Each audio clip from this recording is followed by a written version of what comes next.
akan berlakunya peperangan antara kabilah Arab semata-mata kerana nak letak Hajar Aswad.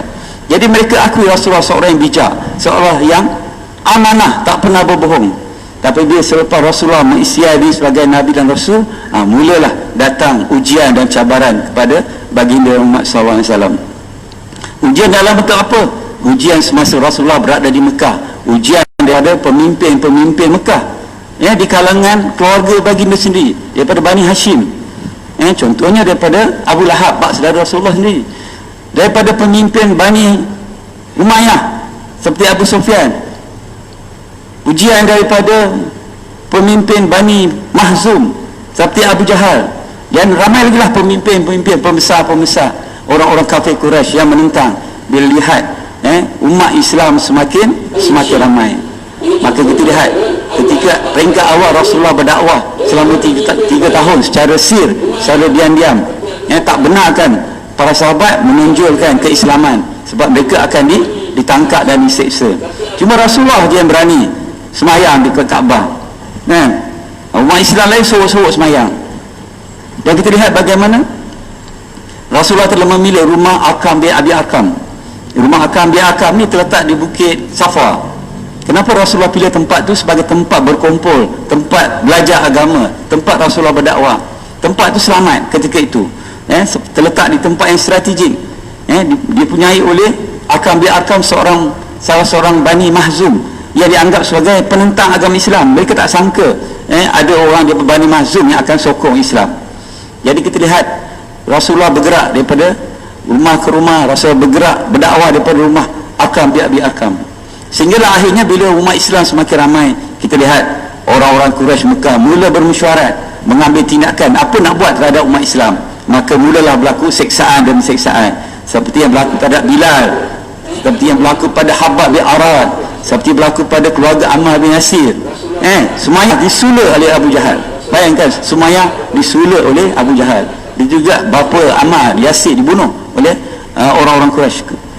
Dan kita lihat seksaan tersebut bukan sahaja dihadapi oleh para sahabat, Rasulullah juga diuji. Cuma Allah lindung Rasulullah. Ketika ada pernah Rasulullah dikepung oleh pemuda-pemuda Quraisy, mereka cekik Rasulullah dengan baju, tapi datang Sayyidina Abu Bakar. Sayyidina Abu Bakar meleraikan tindakan ganas orang Quraisy Mekah. Sayyidina Abu Bakar kata, adakah kamu nak membunuh seorang lelaki yang mengatakan tiada Tuhan melainkan Allah? Dalam riwayat lain disebut apabila mereka melepaskan Rasulullah, mereka belasah pula Sayyidina Abu Bakar, sehingga Sayyidina Abu Bakar tidak sedari. Begitu juga jiran Rasulullah, Uqbah bin Mu'izz. Uqbah bin Mu'izz ni cukup anti dengan Rasulullah. Bukan saja dia letak najis di depan rumah Rasulullah. Pernah satu peristiwa, dia pernah Rasulullah minta dia mengucap 2 kalimah syahadah. Bila Uqbah jumpa Rasulullah datang ke duri, Rasulullah kata, aku tidak makan kecuali engkau mengucap 2 kalimah syahadah. Uqbah apa mengucap? Bila dia mengucap, marah sahabat baik dia, Ubay bin Khalaf. Ubay bin Khalaf kata, aku dengar kau dah masuk Islam, aku putus saudara dengan kamu, aku tak nak kawan dengan kamu kecuali kamu murtad balik. Kamu murtad balik, kamu caci Rasulullah, kamu ludah Rasulullah, baru aku akan kawan dengan kamu. Uqbah bin Mu'izz pun mengucaplah kata-kata yang membawa kepada murtad. Dia pergi Rasulullah, dia kutuk Rasulullah, dan dia nak ludah Rasulullah, maka Allah lindungi Rasulullah. Akhirnya ludah tak kena, muka dia yang terbakar. Dan kita lihat banyak lagi lah ujian dan cabaran, sehingga kepada peringkat Abu Jahal. Abu Jahal pernah mengambil sekutu batu dan nak hentak kepada Rasulullah ketika Rasulullah sedang semayang dekat dengan Kaabah. Maka Allah lindungi Rasulullah. Ketika dia nak hentak, tiba-tiba dia berundur, patah balik. Bila kawan-kawan dia kata, kenapa Abu Jahal tadi beri sangat nak hentak Rasulullah? Aku nampak seekor unta raksasa, seekor unta raksasa yang nak menerkam aku. Nampak Allah lindungi dia. Dalam riwayat lain disebut dia nampak malaikat sedang mengibas sayap dia. Dia nampak api di antara dia dengan Rasulullah sallallahu alaihi wasallam. Jadi ada ketikanya Rasulullah dilindungi oleh Allah Ta'ala. Ada masa Allah biarkan Rasulullah ni dicekik dengan baju oleh pemimpin. Ada masanya Rasulullah Allah biarkan dibaling batu oleh penduduk Taif. Ini sebagai ujian kepada Rasulullah, nak tunjukkan Rasulullah pun sanggup menghadapi ujian yang berat. Apalagi para sahabat diuji dengan hebat sewaktu berada di Mekah. Maka pilihan yang ada adalah pada tahun ke-5 kerasulan, Rasulullah menyuruh para sahabat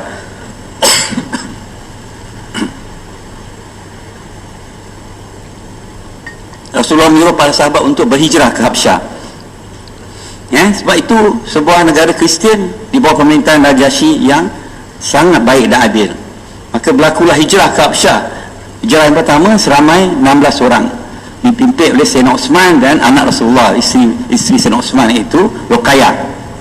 Mereka sempat sampai ke Habsyah. Orang Quraisy Mekah tak sempat nak kejar.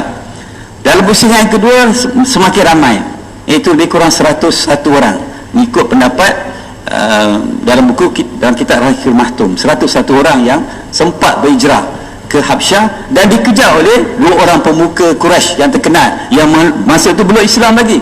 Siapa dia? Amr al-As dan juga Abdullah bin Abi Rabi'ah. Kejar. Mereka bawa harta emas dan perak sebagai anak rasuah Maharaja Najasyi. Tetapi Raja Najasyi seorang adil, dia panggil orang Islam supaya bagikan hujah. Maka kita lihat Ja'far bin Talib menerangkan bagaimana dulu kami makan bangkai, kami membunuh anak-anak perempuan kami berzina, kami makan riba, kami minum arak. Tapi bila datang seorang lelaki bernama Muhammad membawa ajaran Allah Ta'ala, maka kami hentikan perbuatan-perbuatan syirik, kami sembah hanya Allah, kami menyambung silaturahim. Kemudian Najasyi berkata, apa buktinya? Buktinya ajaran yang kamu kata Muhammad datang daripada ajaran daripada Allah Ta'ala. Maka Ja'far membacakan surah Maryam. Saja dia baca surah Maryam, nak ceritakan, kaitkan dengan Nabi Isa AS. Maka bila dia baca surah Maryam, menangislah Najasyi. Betul lah apa yang Muhammad bawa. Maka dia pun halau lah balik orang-orang Quraisy Mekah yang nak menangkap orang Islam. Jadi kita lihat satu perkataan daripada Maharaja Najasyi kepada pemimpin Quraisy tadi, Amr al-As. Kenapa kamu tak nak ikut lelaki yang Allah pilih sebagai Nabi? Ayat Maharaja Najasyi menyebabkan satu pukulan pada Amr bin al-As. Bila dia balik ke Mekah, dia teringat-ingat kata-kata Maharaja Najasyi. Kenapa kamu tak nak ikut? Sedangkan Najasyi ni Kristian, dia boleh cakap dekat Amr al-As, kenapa kamu tak nak ikut seorang lelaki yang bernama Muhammad yang bawa agama Allah? Akhirnya dari hati dia Allah buka, dan akhirnya Amr al-As ni tergerak hati dia bertemu Rasulullah. Di tengah jalan berjumpa pula dengan Khalid al-Walid, dua-dua masuk Islam.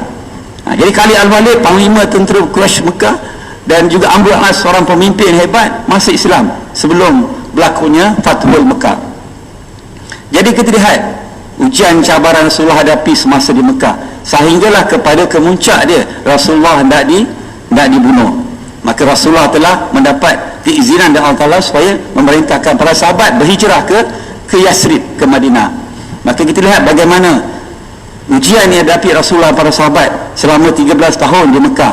Kebanyakannya berpunca daripada sikap pemimpin-pemimpin dan orang Quraisy Mekah yang tak boleh terima ajaran Islam, yang begitu dengki dengan agama Islam, yang tak boleh terima sebab mereka tak nak hilang kuasa, mereka tak nak hilang perniagaan jual berhala, jual arak ketika itu. Maka kita lihat berlakulah ujian tahap yang kedua, di mana Rasulullah SAW telah pun diberikan oleh Allah kuasa pemerintahan di Madinah. Ujian tahap kedua pula Rasulullah hadapi dan para sahabat, bukan sahaja daripada orang Quraisy Mekah, daripada juga golongan orang munafik dan juga orang-orang Yahudi Quraisy, orang-orang Yahudi. Begitu juga bukan saja menghadapi golongan munafik, golongan Yahudi, orang-orang Quraisy Mekah yang masih memusuhi Islam. Rasulullah berhadapan pula dengan dua kerajaan besar ketika itu, iaitu Rom dan Parsi. Kita lihat semasa Rasulullah dan para sahabat berada di Mekah, Rasulullah tak suruh lawan pun, tak dibenarkan berlawan pun, tak benarkan untuk melawan balik orang Quraisy Mekah. Tapi bila Allah Ta'ala dah berikan kekuasaan kepada Rasulullah dan para sahabat ni, dah baru diizinkan berperang. Jadi kita lihat tak kurang daripada 84 siri peperangan yang Rasulullah hadapi, baik perang besar atau perang kecil. Ada yang Rasulullah sertai, yang dipanggil sebagai Ghazwah, ada yang Rasulullah tak sertai, dipanggil sebagai Sariyah. Sariyah ni sahabat yang ketuai, Rasulullah tak ikut. Yang Rasulullah ikut dipanggil Ghazwah. Jadi tak kurang daripada 84 siri peperangan. Walaupun ada 84 siri peperangan, agak-agak berapa orang yang mati? Berapa orang yang mati dalam perang? Semasa Rasulullah sepanjang berada 10 tahun di Madinah, berapa orang kafir yang terkorban? Agak-agak lah, tak sampai 321 orang. Bayangkan, hampir 84 siri peperangan, yang terkorban tak sampai 321 orang. Cuba kita bandingkan peperangan zaman moden hari ini. Perang dunia pertama, perang dunia kedua, kan, mengambil nyawa lebih daripada ratus ribu, hampir juta yang mati. Tapi peperangan Rasulullah bukan untuk meluaskan empire, bukan nak membunuh orang kafir, tapi lebih nak mempertahankan Islam dan juga nak menyebarkan ajaran Islam. Maka Rasulullah dilihat lebih banyak mengampunkan mereka-mereka yang telah ditangkap atau ditawan. Jadi kita lihat semasa berada di Madinah, Rasulullah mendapat ujian yang kedua, iaitu peperangan demi peperangan. Daripada perang Badar, Allah berikan kemenangan. Perang Uhud, tentera Islam kalah sebab mereka terlupa pesan Rasulullah, jangan turun daripada bukit Uhud. Kepada Handaq, Allah beri kemenangan kembali dengan bantuan angin ribut taufan, dan tentera-tentera Quraisy Mekah berpecah belah.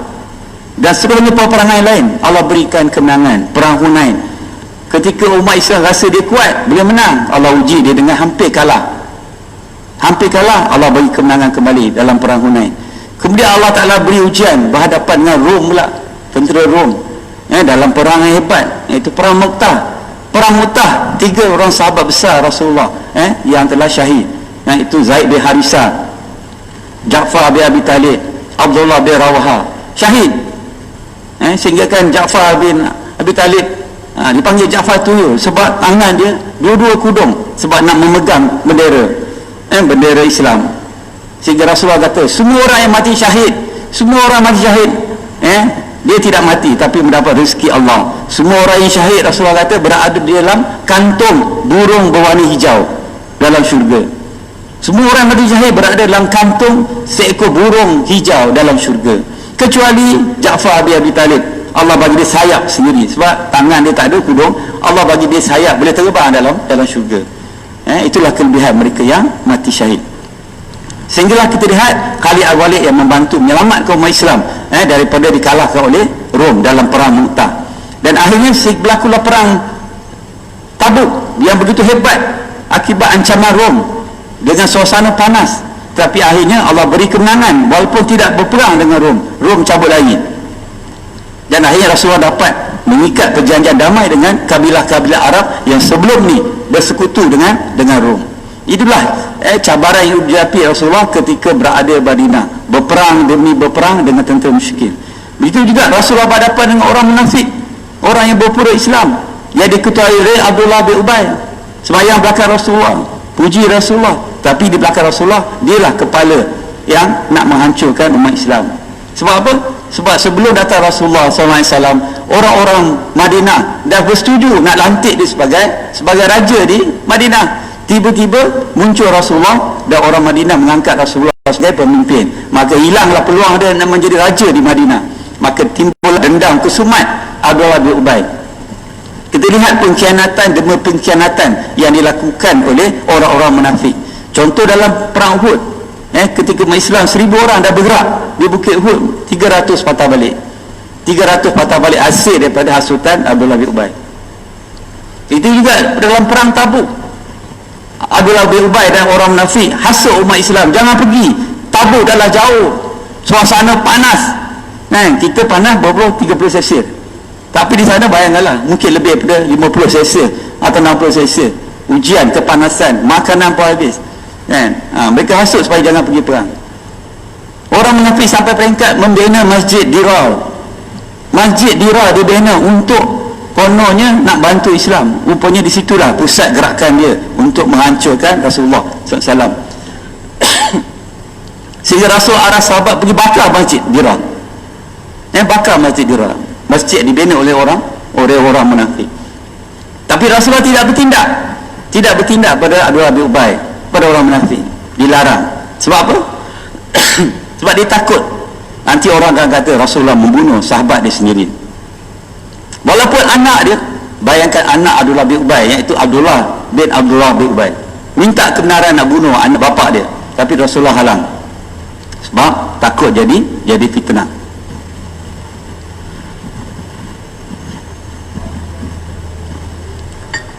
Dan yang ketiga, ujian yang dihadapi Rasulullah SAW ialah dengan orang Yahudi pula. Di Madinah ada 3 kelompok Yahudi yang besar. Yahudi Qainuqa, Yahudi An-Nadir, dan juga Yahudi Al-Quraizah. Mereka Mereka juga melakukan pengkhianatan. Walaupun Rasulullah ketika membina negara Islam Madinah, mereka dah buat perjanjian Madinah, mereka akan bertagang Madinah. Apa-apa yang berlaku, mereka telah khianat. Yahudi Qanuqah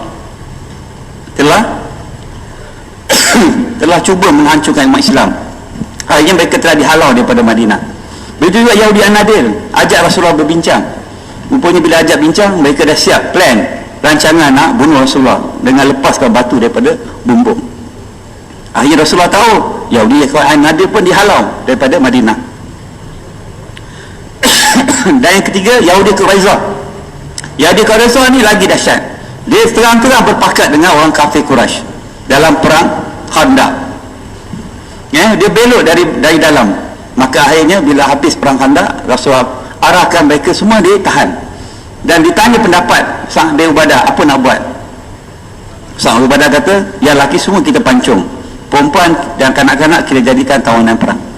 Jadi akhirnya itulah nasib orang Yahudi di Madinah yang telah belot, kebanyakannya telah dihalau daripada Madinah dan mereka telah berkampung di Khaybar. Di Khaybar mereka merancang lagi nak serang Rasulullah. Akhirnya Rasulullah hantar tentera Islam, tak dapat mengalahkan tentera pasukan Yahudi di Khaybar. Jadi itulah ujian dan cabaran yang dihadapi Rasulullah ketika berada di Madinah selama 10 tahun. Bukan saja menghadapi ancaman daripada orang Quraisy Mekah sehingga Rasulullah terpaksa berperang, Rasulullah juga menghadapi musuh dari dalam, orang-orang munafik, dan juga Rasulullah menghadapi pengkhianatan daripada orang-orang Yahudi. Jadi kita lihat, inilah ujian yang hadapi Rasulullah. Kalau nak banding dengan kita, terlalu kecil lah ujian yang kita hadapi. Sebab tu saya masih teringat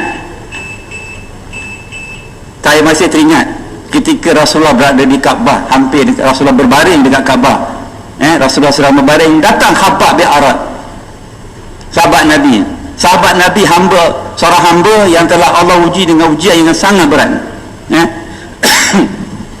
Dihempak dengan batu, dipanggang seperti kita panggang kambing sehingga luruh daging di bahagian belakang dia, hancur kulit belakang dia.